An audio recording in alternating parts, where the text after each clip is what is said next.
Okay, so we have the honor of having Miss Jenifer Lewis. Let me remind you, with one N, here for our 11th annual Exceptional Women of Color Expo and Awards. So, first of all, we just want to kind of go through this amazing journey that you have had, starting off with the mother of Black Hollywood. So that all started with your first major role was in What's Love Got to Do with It, right? That's right. The first mother I played was Tina Turner's mother in a movie called What's Love Got to Do with It? And people ask me, why I play the mother. I tell them, for that kind of money, I'll play the daddy. Right.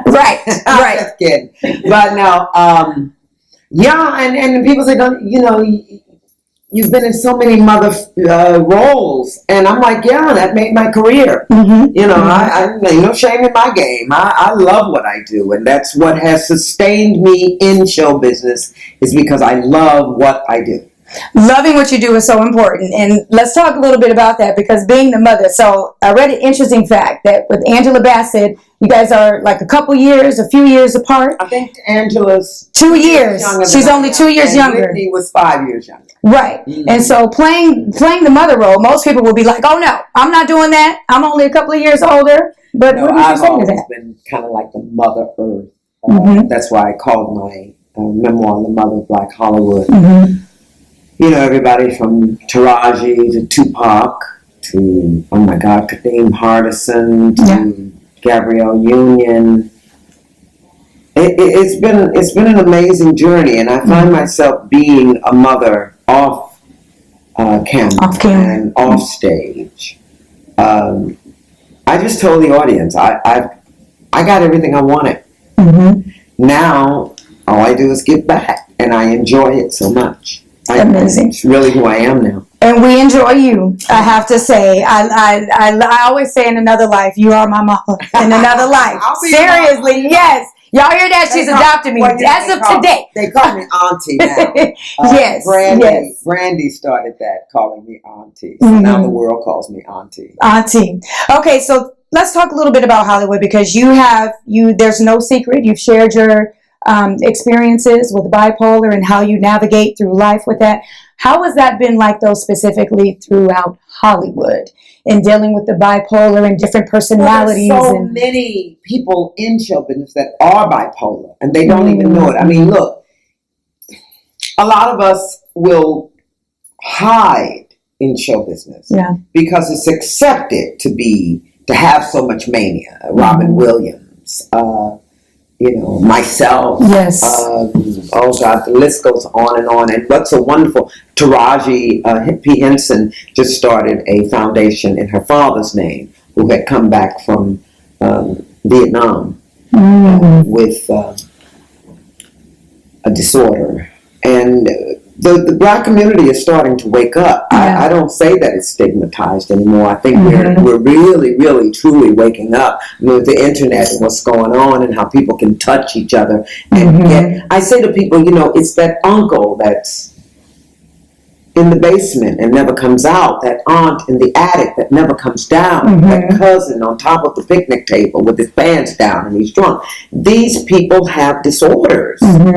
And I always tell people to check in on your family members, check in on your friends. Don't try to save their lives, because you can't. I always warn against that. Oh, let me help you. No, help yourself. That's how you get through it.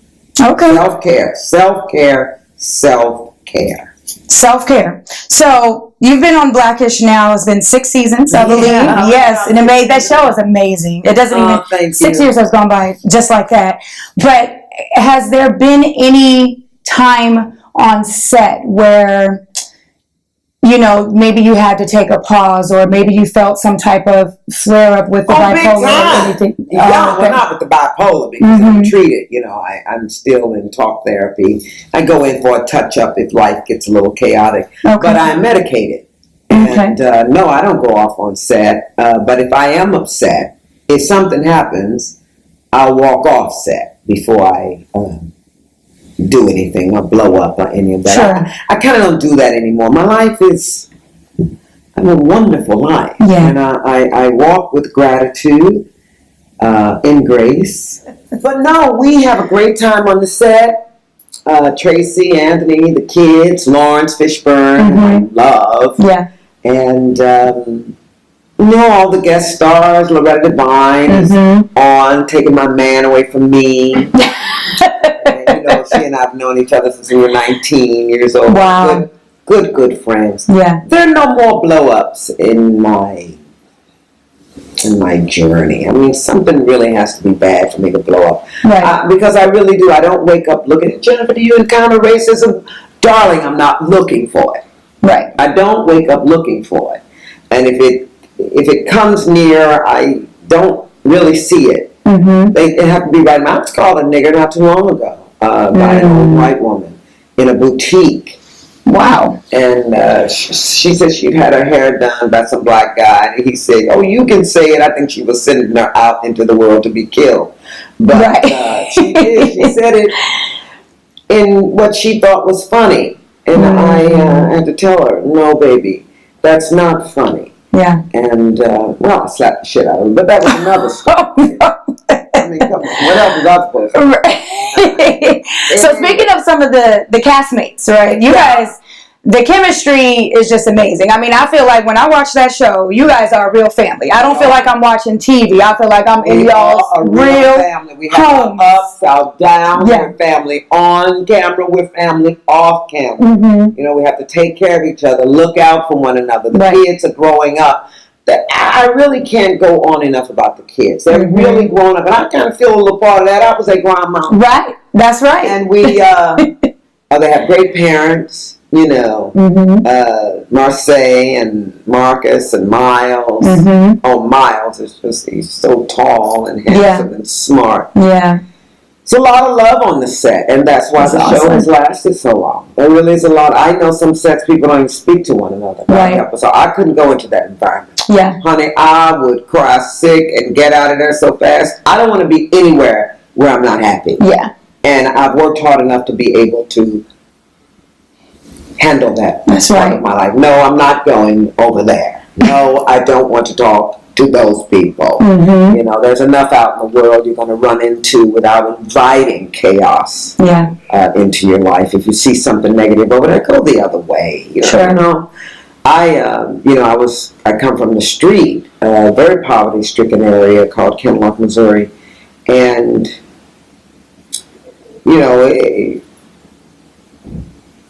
rage. If somebody says something, rage. I'm not like that. It's the culture there. And I'm 16. I'm 62. 16. I'm 62 now. Girl, I ain't got time. 16 in another life. I ain't got nobody to be fighting no more. I don't care nothing about fighting. I tell people I got 30 summers left. Right. 30 summers left. Right. You don't get one of them. Right. So speaking of that, did you see Dion Coles? He's one of your castmates. Did you see this? I haven't seen it yet. He told me about it. What does he say about it? You are in there. What does he say?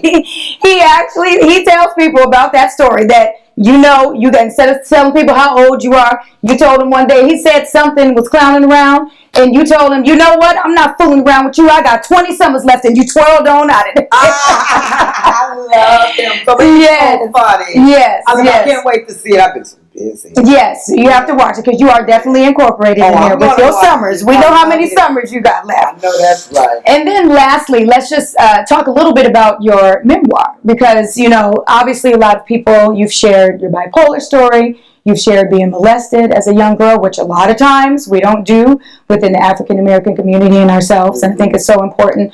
What is one thing in your book that readers would be surprised to know? Well, look, born and raised in poverty.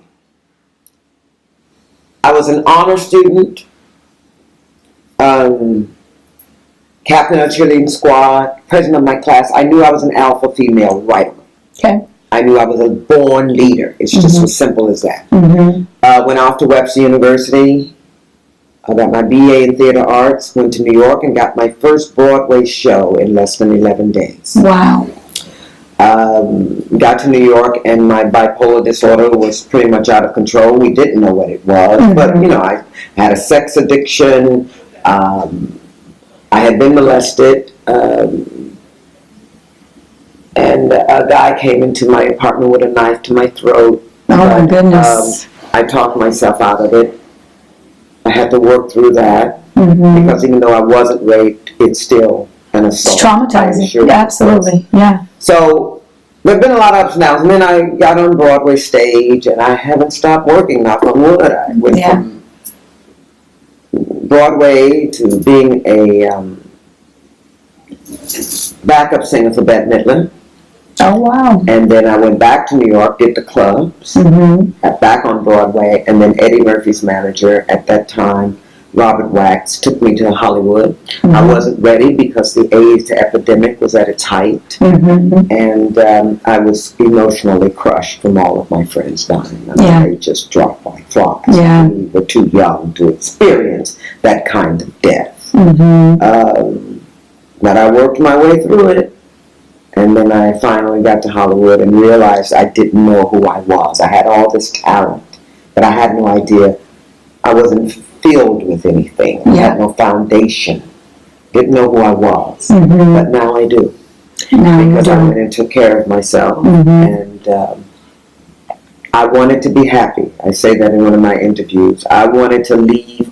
I wanted on my face what I left on everybody else's face, which was a big smile. Yeah. I wanted that for myself. And I went and got it. I went and got my smile. I went and got my life.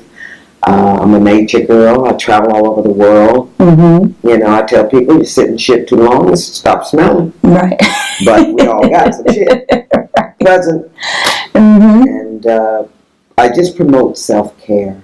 Yeah. Take care of yourself. Educate yourselves. But health is the most important thing. Take care of yourself. Drink water. Exercise. Stop all that sugar. That sugar is arthritis. It's so toxic. Could you pass me a piece of that cake? Yes, thank you. So anyway, all that fried food. Yeah, Popeyes. No, not Kentucky. Yeah. A wing. Ask them to burn that wing. Thank you. And use lard. Thank you. Extra crispy. So, yeah. There we go. Lord, girl, we gotta stop eating all that trash. You ready? I got 100 books. So that pretty much is it. Self-care.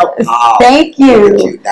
With over 300 appearances, I'm telling you guys, the Black mother of Hollywood, there is no stopping you. And I did read that you one day, your dream, and I believe in putting things out there, your dream is to have a one-woman show with bright lights, your name only, right. Jenifer Lewis with one N, y'all. One N. Thank you so much. You are a pleasure. This is my mother in another life right here. The Mother Black Hollywood. Go pick up my memoir and read it because I think you might identify with a lot of things in there. And if I can get through it, so can you. Amen to that. Thank you so much.